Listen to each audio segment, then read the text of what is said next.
3.3 million in 2010 to 55.4 million in 2018. Wow. That's 10x. That's unbelievable. That's unbelievable.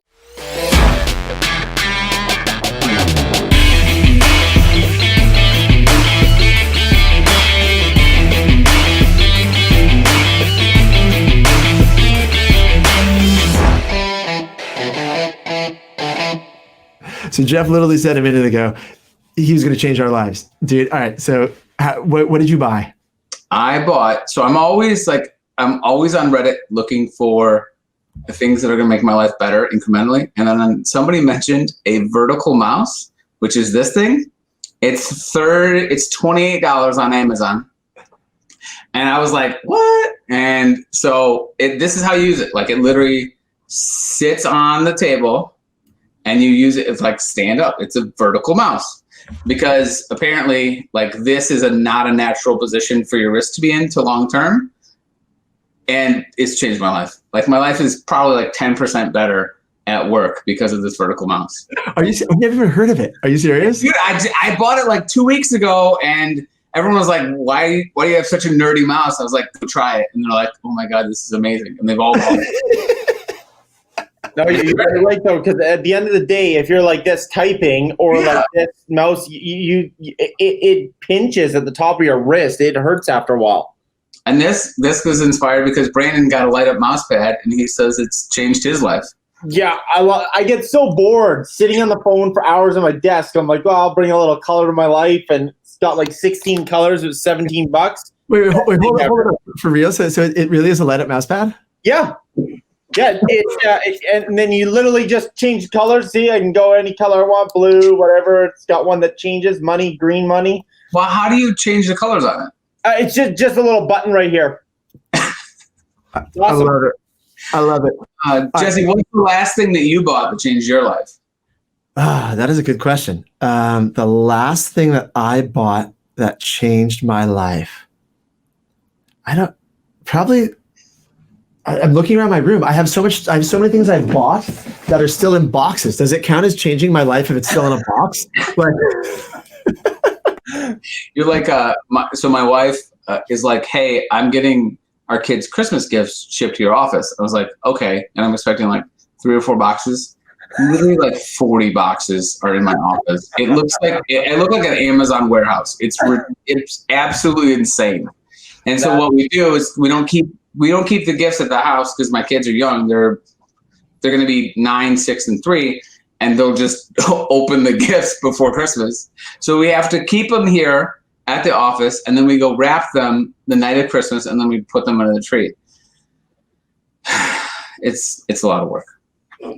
It's like an Amazon warehouse.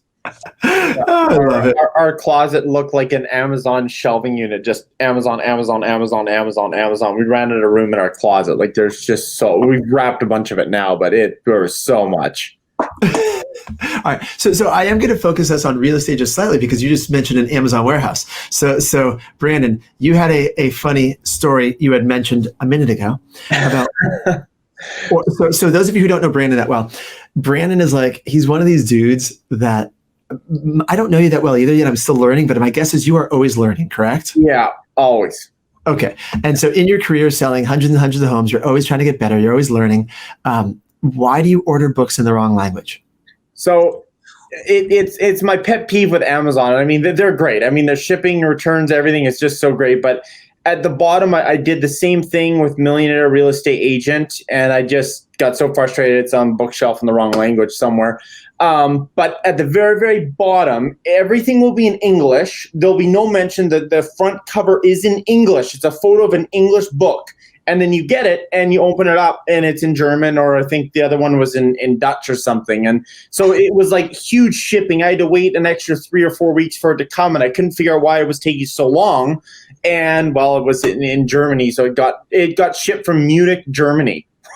So here's the question though. Like, you're looking, are these like business books, real estate books, personal development? Like, what type of books are they? Yeah, mostly personal development. I that's what I really, really like to read. I don't read for pleasure, I guess you could say. I really read to learn, as to learn and better myself. Yep. I'm right around 44 books this year, and I'm really going to try and do 52 next year. I want to do 1 book a week challenge. Wow. And you're not doing like Cliff Notes, like you're reading like the entire book. Everything front to, yeah. I tried Zig. I remember in one of Zig's audiobooks that I listened to this year said that he tried to read 3 hours per day. So I really try and aim for that. I do 2 hours in the morning, and then I try an hour before bed. Wow.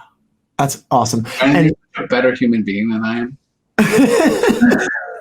And he sells more houses than you too, right? Is there like a direct correlation between reading books and Well, you know what? Last year I read 20 some books and, sold X number of houses. I read more books this year and I sold more houses. So, hey, I'm going to keep reading books. I love it. I love it. All right. So here's a question. In terms of the books you're being served, Amazon must base this based on like your behavioral patterns, your shopping, whatever. Why are they serving you books in German? Do you even speak German? No, I have no idea why. When I searched the one thing on Amazon, it's a very popular book, so I'm figured it's going to come up easy. And me not paying attention on my phone, I don't know, it's probably like 10 o'clock at night where I'm like, oh, I got to order the one thing that's on my list for next year. And I just ordered it, and I ordered 4 or 5 books at the same time, so I didn't go through and look specifically. But all of them were fine except for that one. So it's so weird. So I'm bringing this full circle, Jeff. You said the last thing I bought that like rocked my world. I still can't think of a physical thing that I bought because I don't buy that many like physical things. Actually, maybe a sauna. I bought a sauna it did rock my world. What was that? Infrared. I bought an infrared sauna. Dude, we could geek out on that for a minute, but I'll keep it in. We will talk about saunas. But this book. Have you read this book yet? No. Oh, dude. Okay. This is the book that probably rocked my world the most in terms of things I've purchased recently. Game Changers, Dave Asprey. Like I carry it. I've read it already and I carry it with me because it's that good. So do you guys know who Dave Asprey is? Never heard of him. All right. So Dave Asprey, he has a podcast called the Bulletproof Podcast. And he basically, the cover says it all. It says what leaders, innovators, and mavericks do to win at life. So Dave Asprey is this life hack guy. He's always trying to figure out how to like sleep better, higher performance, all these better things. He invented bulletproof coffee or popularized Tim Ferriss. Well, Dave Asprey's going to put it on the map though, but bulletproof coffee, like he's in that same circle. Yeah. Oh, yeah. Jeff, if you like that book, then you would love Tools of Titans. Yes, Tim Ferriss. Yeah, it was my best book last year. Okay, I've not read that one. I've read 4 Hour Work Week, but I'm writing them down too. Every single page is like exactly what you said. Key takeaways from these successful, business-minded, entrepreneur people, and top things, top purchases, top things they've done. And meditation was one of the repeating things in all of the things, which I'm like, that's so weird. But then I tried it a little bit, and now it's like, okay, maybe I'm going to go back to trying it because I just didn't fully commit. I just felt weird doing it. But yeah, it's very interesting that a lot of people would have that same notion on so many different people. Yeah, and Zach, by the way, we have an Agent Collective book list. We actually have the page. I think it's like tacbooklist.com. I'll have to check it out. That's live. And all these book recommendations we talk about on any of these shows, we put onto a list that people can go order them from Amazon. And they're all affiliate links so that if anyone orders them, we get a couple cents, $1, whatever. And we're donating all that money to nonprofits. So if anybody doesn't like these books, we don't care about the affiliate money from that. Like if you have a book recommendation, none of us are getting rich by recommending books. So we figure we donate all that money. I get an affiliate link from all the vertical mouse sales. We sold 3 vertical mouse from this episode. Totally. Right. So check this out, Brandon. I don't know if you can see that on the screen. Okay. Yeah. So relationships, self-awareness, cool. Passion, sleep, discipline, curiosity, authenticity. That's awesome. Right. So what this guy did, Dave Asprey, he took 450 interviews with just successful people all across the board, not just business people, scientists, athletes, and started asking them the question of basically like, how do they do what they do? Right? What are the most important things that made them who they are for their success? And then he started with his word map where he looked at which words repeated the most. And he's very analytical. So he broke it into 3 categories in this book for like mind, body. It's so cool. It's I'll read cool. Read this one and we'll geek out on it.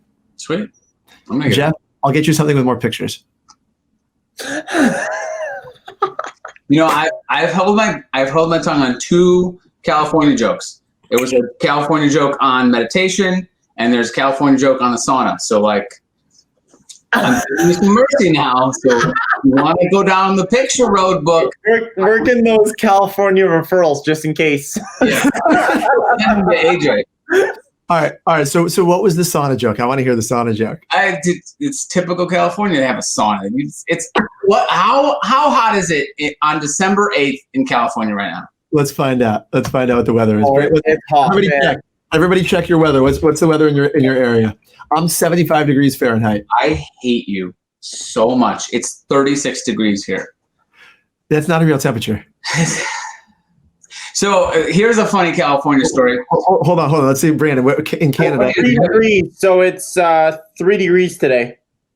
That's Snow Saturday, Sunday, next Tuesday, and next Thursday. Is that Celsius or Fahrenheit? Celsius. Okay. So that's equivalent of 37. So you're 37. Yeah. Awesome. Brandon's just a more polite version of me in Canada. California story, Jeff. What was I going to say? Oh God, I totally forgot it. It was good too. You had a California story. I know, and I forgot it. Oh, okay. So like a month ago, Jesse and I were talking. It was like 6 in the morning. It was 4 a.m. his time, which I've become very proficient at converting to Pacific time since I joined EXP. I'm really good at it. But we were talking, and I mentioned that I had to scrape my windows, and Jesse just literally goes, "What do you mean?" He didn't understand what it meant. He's like, "What do you mean you had to scrape it? Like, what was wrong with your windows?" I was like, "I had to get this ice off of it." He's like, "What?" Like, I rocked his world. Like, he didn't realize that was a thing. I realized later, because I've traveled before in the winter and I've rented cars and they've had this plastic brush thingy in the car, and I thought it was for like a back. I didn't know what it's for. Like, why is this dirty, yucky thing in the back of my car? I have no idea. Anyway, yeah, I figured it out. You live a very charmed life in San Diego. I do. Your whole life? You lived there your whole life, right? Say it again? You've lived in California your whole life?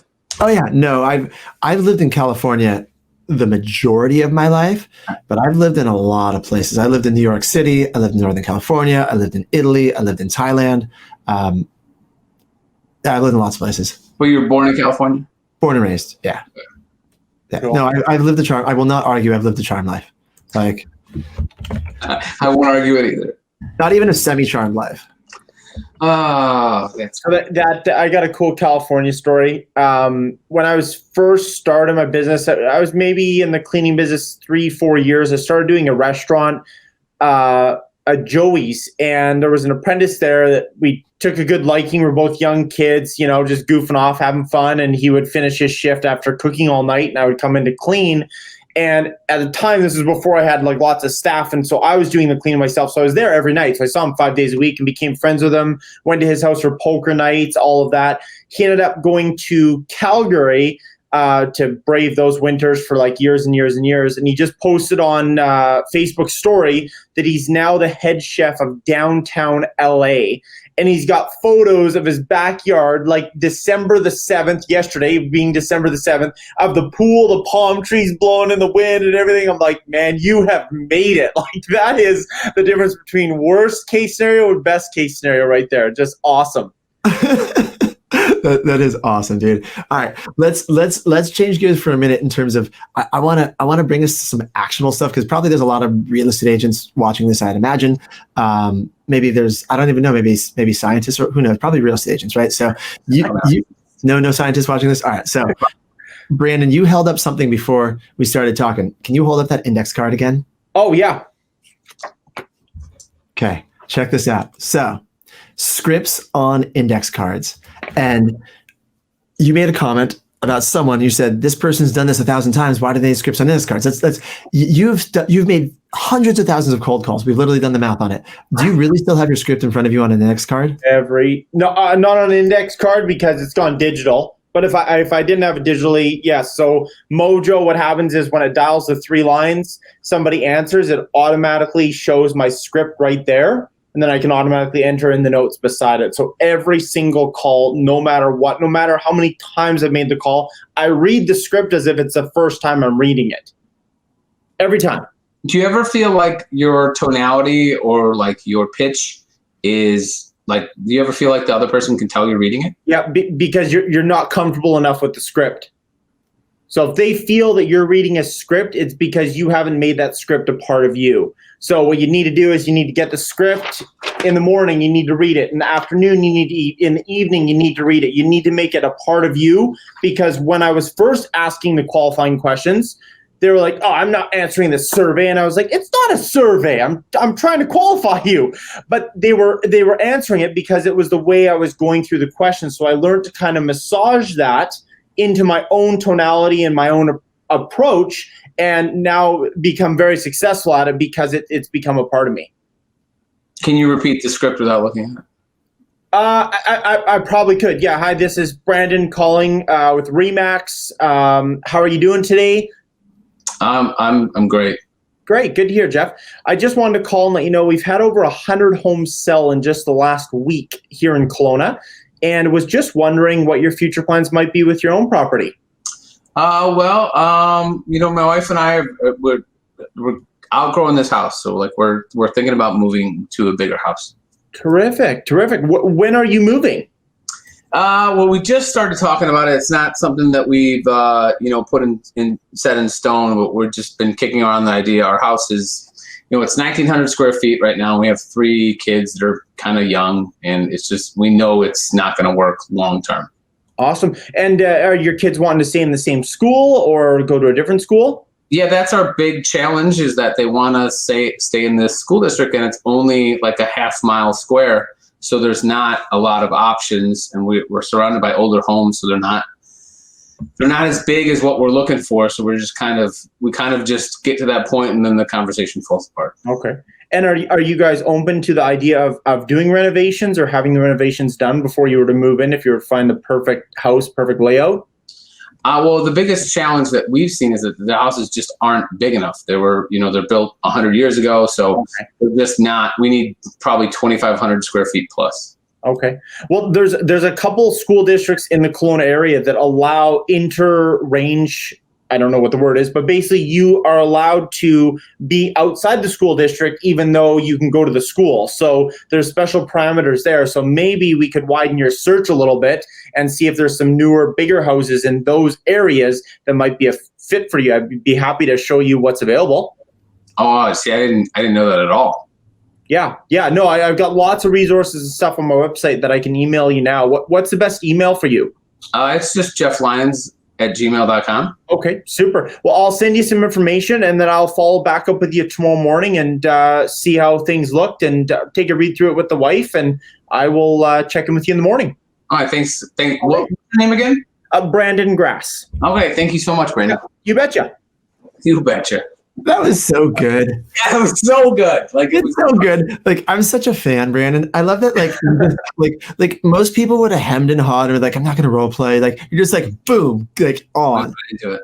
Like, that's wow. It's just, you know what? That's just repetition. That's all that is. I know, but it's for anyone watching this. There's the whole concept of 10,000 hours to mastery. Yeah. My guess is you didn't start out with it being that comfortable, correct? Oh gosh, no way. I changed my script around in March of this year, and April, May, June, I didn't make as many calls as I would have using the old script because I was so frustrated and just, this is stupid. This is never going to work. Why am I changing things? And all of a sudden I went through that, pushed through that. And now it's like, oh my gosh, this script is a godsend. It's just amazing. I love it. Awesome. Jeff, do you use scripts ever? Yeah, I use scripts not in the same way that Brandon uses scripts.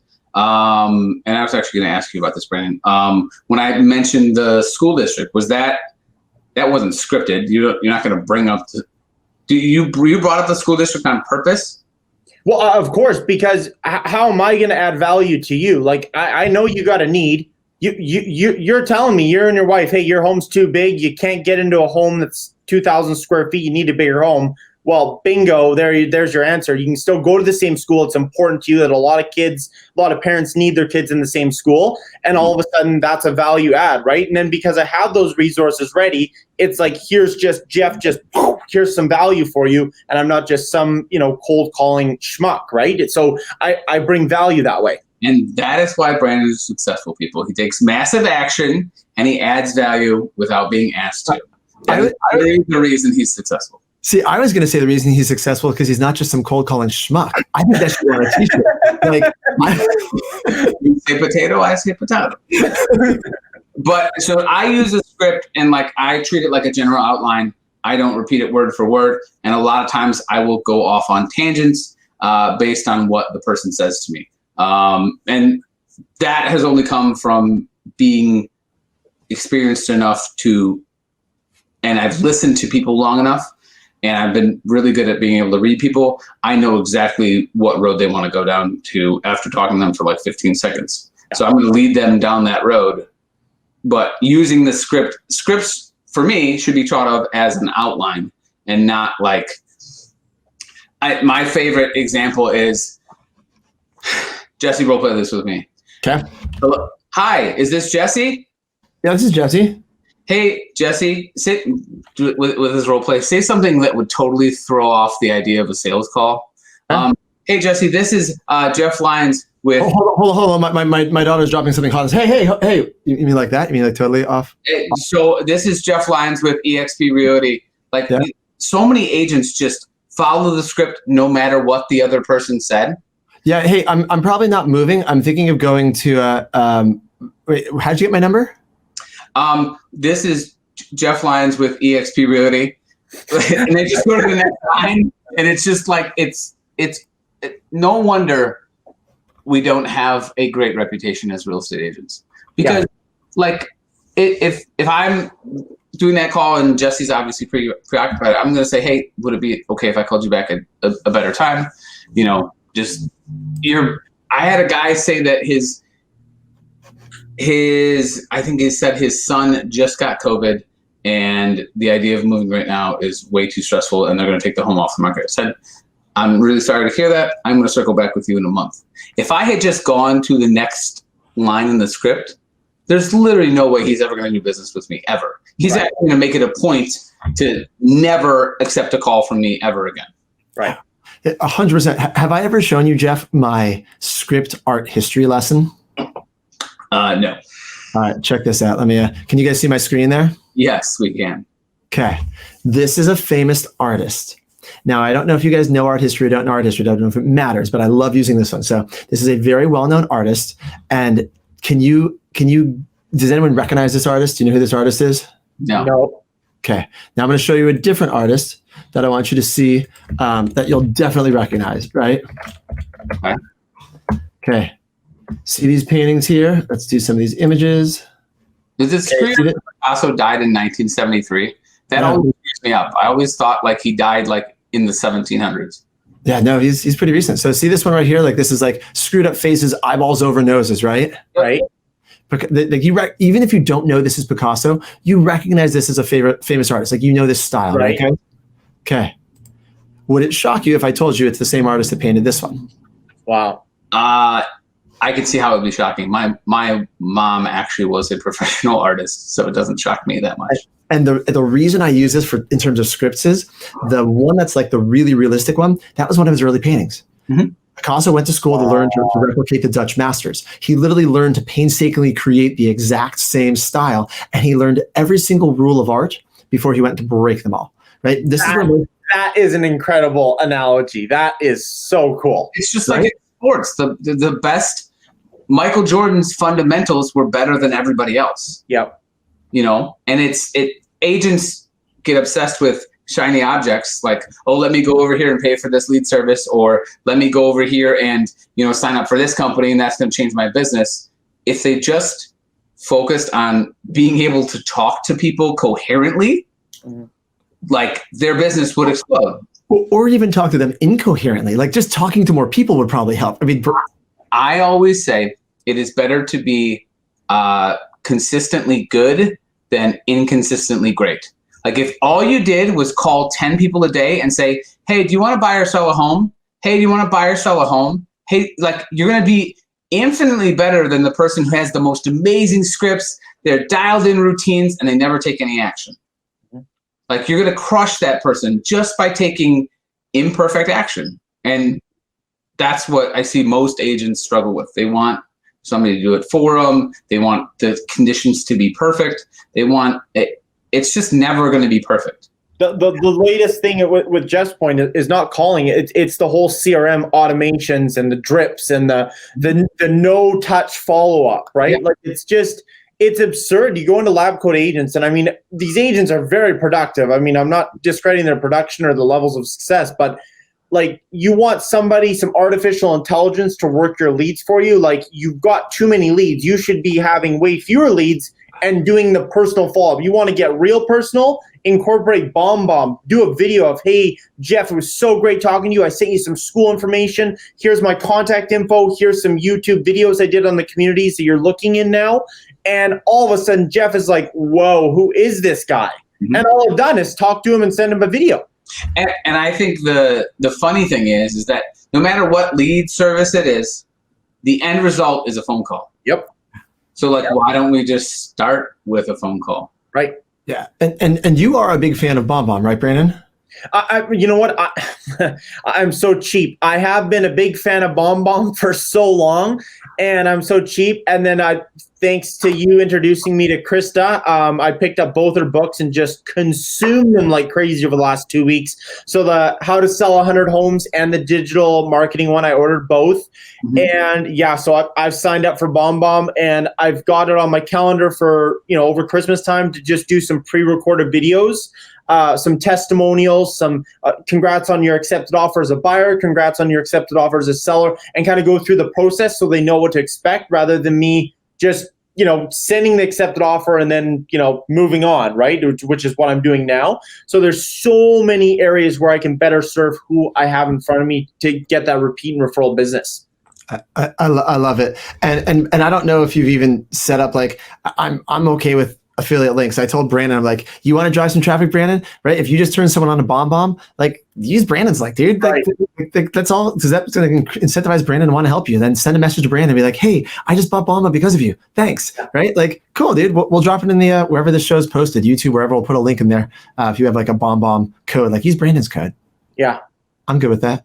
Make sure you go vertical mouses. You guys. You do not have an affiliate link for vertical mouses, do you? That's 2 vertical mouse affiliate jokes in one recording. That's pretty good. This show is going to end up being sponsored by Vertical Mices. Mices. All right. Mice. Do you do a weekly email? Me? Yeah. No. I know I should. I just don't. Maybe we need a weekly email for the black t-shirt crew. Dude, Brandon needs to run a class on how to do a professional weekly email because it would be amazing. Well, we've got 20 minutes now. Do you want to do a class on running an email list right now, or do you want to talk about 10x your business? Which direction you guys want to go? Ooh. Oh, whichever. I mean, I'm good either way. I want to talk about Grant Cardone. All right, let's talk about Grant Cardone. So the reason this is coming up is because Brandon is wearing the hat, and I literally looked at him and I said, "Can you really 10x, dude? Like he's clearly a Grant Cardone fan. You don't end up wearing the hat by accident. So can you really 10x? But tell me about it." Yeah. So, and I know Grant's not the most popular person, and especially in the real estate realm, a lot of people don't like him for whatever reason. I don't know if his message about not owning a home just rubs people the wrong way. But, I think, and I was sharing with you guys earlier before we started recording, that at the stage of my life, for whatever reason, other than just not knowing, I didn't have anybody. I never knew, and this is going to sound crazy to a lot of people, but I didn't know the knowledge that I needed to have was out there. I didn't know that. And so for me to go like past a bookstore, I would never look at a book because I would be like, nothing's out there that's going to benefit me. I was terrible in school, terrible. All I did the entire school year was chase girls. That's all I did. And I missed class and I just didn't attend school. So it wasn't a fit for me. So the knowledge that I possessed came at a necessity. And really how I started my business was my mom was like, okay, Brandon, you dropped out of high school. You have no trades. She wanted me to get into trades. I did like 3 years of electrician apprentice. It was the worst 3 years of my entire life. And out of necessity. As an electrician apprentice, it was the worst 3 years? Oh, yeah.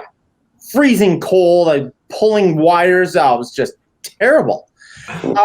And so it wasn't the labor. It was just no mind, just drill a hole, pull a wire. Just no thought to it whatsoever. Yeah, and I know you're not knocking electricians. Like it wasn't a fit for you. Yeah, it wasn't a fit for me. Exactly. Brandon secretly hates electricians. No, I don't. He wants all houses to have no power. That's almost separate.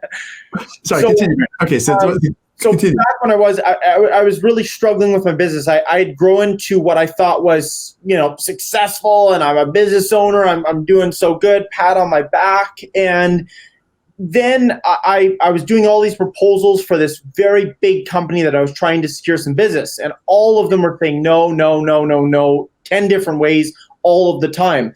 And I took to YouTube, and I don't even know what made me search or something. And I typed in,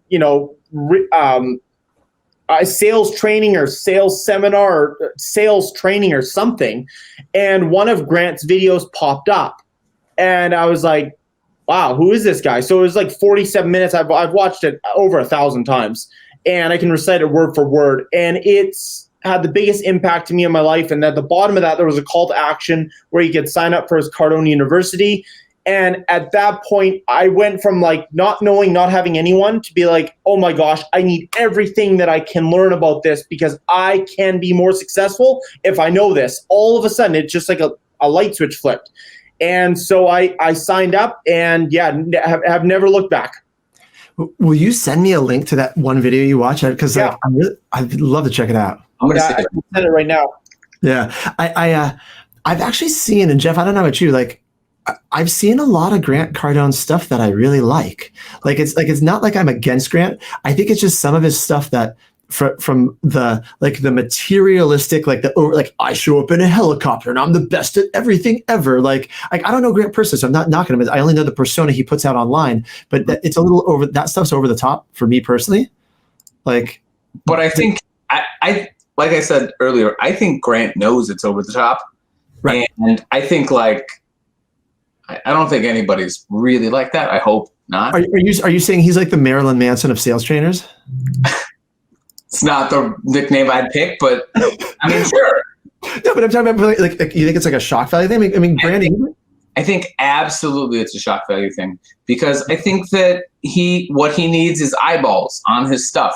So when he says things like, if you buy a home, you're an idiot, like that's shocking to people. And it also gets both of the audiences. It gets the people who support Grant and the haters to watch him. And Grant's favorite saying is, hate me or love me, both ways I'm going to get paid. And he's right. He's getting paid. The guy spends tons of money running ads and driving traffic, but he's definitely not, he's not a stupid dude. Oh no. You may not like his approach, but a lot of his message is really good. Like, especially about taking action, like taking massive action, it's going to solve like 99% of most people's problems. It's just like Mark Cuban says, sales cures all. Like, and how do you get more sales is you take a lot of action. Yeah. So I love it. Brandon, so thank you for sending me that video. I will check it out. And Zach, wherever we post show notes for this thing, if you want to put a link into that video. So, yeah. I mean, this is the video that got you into Grant Cardone. What do you think? Is it not an act, but like, is the over the top stuff just who Grant is? Is it for attention? I think, and again, in my own personal development journey, now being 7-8 years, involved in as much personal development and everything, I think there's a lot of great information that, like Jeff says, that Grant puts out, but you have to take that with a grain of salt. Grant is probably one of the most influential marketers in the world currently. And he is trying to get as much attention, as much eyeballs as it. And this, I'll send you this photo just so you can post it, but I don't know if you guys can see this. This is from Growth Conference. Oh, it's like, let's see. You can't see. So it basically is a chart, and it says money follows attention. And 2010, he's down here, And then as he's building, it goes higher and higher and higher. And then this is his income. So he went from 3.3 million in 2010 to 55.4 million in 2018. Wow. That's 10x. That's unbelievable. That's unbelievable. So, yeah, I mean, do I sip the Kool-Aid and I'm 10xing my business? And you know what? No, I'm not. But again, what Jeff said to his point is, you know what? Be Obsessed or Be Average, one of Grant's books. That book, 5 years, 6 years into my personal development journey, I'm reading the audiobook and I'm getting emotional in my car because I'm like, oh my gosh, I'm not alone. Like, I'm not crazy. I'm not indifferent. My desires, my dreams, my wishes, I'm not alone in that. Like, there's nothing wrong with me. Even my own wife says, you're a dreamer, you're, big thinker, blah, blah, blah. Well, that's who I am. It's ingrained in me. So when I read that book, I was like, wow, there's other people like that, like me. And that's the 10X movement for me. That's why I went to Growth Conference. It wasn't to buy his latest, book or anything like that. It was to network with other like-minded people. And that's really the biggest impact that 10X has had on me. Yeah. And when you say network, like, it's be surrounded by them, right? Like, I'm a fan of drinking the Kool-Aid. Like, and as you're talking about this, you're making me want to get into Grant Cardone stuff. Like, I'm like, dude, like, I am. I go to things. I go to be surrounded by people that are passionate, obsessed. Yeah. Like, I use that word obsessed all the time. So do you guys. Like, I don't even know his books. What's his book called? Be Obsessed or Be Average? Be Obsessed or Be Average. I love that idea. Like, I think I actually really like a lot of his stuff. I just never But you also got to realize that title, especially in 2020, is very polarizing. You're either going to resonate with that title, like Be Obsessed with Be Average, or I get it, like I'm all in, I'm obsessed, or you're going to get offended by that title. That people are going to be offended by that? Oh, the vast majority of people wouldn't even pick up the book. He's sitting on the top of his jet in a suit. He's a cartoon character. People would be like, oh, who's that pompous butthead? There's no way I'm picking that book up. But look, if you strip away the imagery, right? Because the actual words I don't think are offensive. Be obsessed or be averaged. The only people who are getting offended by that are average people, right? Yeah. Like Jesse, the majority of people are average. In his book, he's like, if you're not obsessed, you're probably not going to pick up this book. He even says that in the book. Okay, so maybe I'm just one of the weirdos. Yeah. Okay. He, like, what he says in that book, which is I've read that book and 10X Rule, and all he's saying is that to be world class, you have to act like you're world class.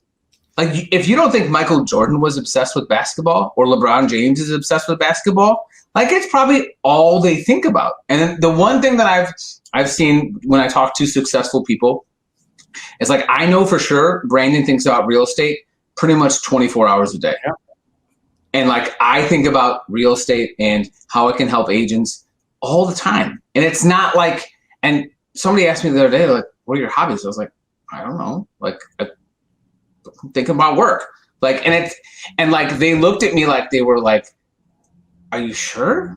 Like, they were like, does that, like, make you happy? I'm like, well, yeah, it makes me happy. I wouldn't fucking do it if it didn't. Like, I'm not here for like, I'm not here because I don't want to be. Like, I'm think about this stuff constantly. And it's weird because, just like Grant, it's incredibly polarizing. Like, you either get that or you don't. And I don't think you can teach it to somebody. You can't tell somebody to be obsessed about your business, and that's how you're going to be successful. You can't, but check this out, Brandon. I want to bring it back before we wrap up here to kind of that time when you're in your car listening and getting emotional. Like, you can't make someone be obsessed, but you can fan the flames of desire that are already inside them and let them know if it's okay to feel those things. Does that make sense, Brandon? Do you agree with that statement? Oh, 100%. I mean, you know what? I've done a lot of self-reflecting this year because we've had a lot of time on our hands. But, where does that desire to want to be successful come from? And, maybe it's really, women fancy. I don't know, but I don't have the answer. But I know that I've always, for as long as I remembered, even going back to my teen years, wanting to be successful, wanting to have the fancy cars and, thinking that was success, but really wanting that. And, what Grant has done, it's not just what Grant has done on the 10X rule or reading a book, but, I've been so consumed in his content. It's the hundreds of other people that he's introduced me to. It's the, I forget his name, Mike Monero. He owns commercial fleet financing. He does like $1.3 billion last year in fleet financing. And he does a book that says you need more money. Well, that was the first book I ever read or even understood about anything to do with finances or money. I'm totally ignorant with the subject. I mean, I'm less ignorant now, but I was.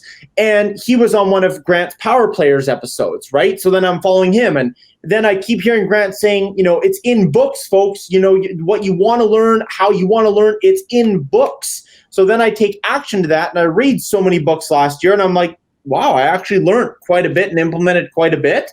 And this year I want to read more books, and next year I want to read more. So it's all those little things that, if I just turned a blind eye going, Grant's a pompous ass, I'm out, I'm not going to pay any attention to him, I would have missed out on so much. Yeah. And to Jesse's inevitable point is that the second thing you said is I implemented so much. Yeah. Because what's Jesse's favorite saying right now is knowledge is not power. Right. What do you say, Jesse? You've been saying it like I say it different every time, and I don't know the actual quote where it's from, but the way it resonates in my head is because they always say knowledge is power. Knowledge is not power. Knowledge applied is power. Knowledge in action is power. Right. Yep. That's what I hear in my mind. Someone said it. I'm sure it's attributed to a bunch of different people for quotes, but like it stuck. That's been in my head because I spent the last year and a half obsessively learning and putting things into play. But now it's like it's go time. Now it's like, okay, I just want to go and apply and continue learning, but really just keep putting things into action. And it's been really fun. Like it's all right. So yeah. Last thoughts before we wrap this up, because I want to talk to you guys before we run out of time. I want to talk to you offline about a couple logistical things, but I think this is pretty fun for a first career. And that's why I don't ever push anybody on anything. Some people I go, why do you follow Grant? And you're so obsessed with this Grant guy, and not to use obsessed as a pun, but you're just nutso. Like, really, you're going to GrowthCon? Like, it's so stupid, it's ridiculous. And you know what? There's those people out there, but then there's also those people that go, I would never listen to Earl Nightingale. I would never listen to Jim Rohn. I would never listen to Zig Ziglar. They're all old school, outdated 80s principles. Some of the best stuff that I've ever learned in my life have come from those three individuals in this year. I didn't even know who Jim Rohn was at the start of this year. And somebody said, you need to check out Power of Ambition audiobook. And I've listened to 20 of his audiobooks in the last 6 months. The Power of Ambition, it is amazing. I've been listening to a really good podcast from Jim Rohn. It's an old recording from when I was on top. It's funny. As you talk about this, it makes me want to go listen to all these things. Like I think I've eliminated from my life anybody who tells me like, that's stupid. Why do you do that? Like, I don't talk. Most of my friends were like you guys. Like at this point, most of my friends were like, dude, that's awesome. I want to listen to this. Like we're all nerds. Like it's like, yeah, I want to check that out. Yeah, I've written down 3 books that I got to buy after this. And Jeff bringing the value. I mean, I got goosebumps listening to him. Right, that Jeff is obsessed. You're obsessed, Jesse. I'm obsessed. Like we're all, and that's what the obsessed or be average. We're all of the same stroke. Like my friends, I probably don't have very many dear friends that I would consider friends because I'm obsessed with success and business and how to grow, how to level up. And that is my choice, but that makes me happy. I'm not at home because I don't have friends on a Friday night. I'd rather not be doing nothing than a webinar or learning something or reading a book or we'll cover this for next time, but like all 3 of us have kids. I mean, that's the other half of it is like, I'm either working or I'm with family. I know you're the same, Brandon. So are you, Jeff. So it's like that's a full life at the phase we're in. Like for me personally, I'm 41. Like I don't have time for much else. Like I know I'm going to start a whole other topic. Like Zach, if you'll write that down here, I'm going to introduce Zach for a second. Here's Zach. Everybody say hi, Zach. Hi, Zach. Hi, Zach. Zach is the fourth black t-shirt behind the curtain. So Zach, when you go back and watch this recording, there's a ton of books we threw out. Let's add them all to the book list, the tacbooklist.com, right? That thing's live, right? Yeah, it's live and all the affiliate links work. So all the money goes to charity. So that's cool. Yay. All right, cool.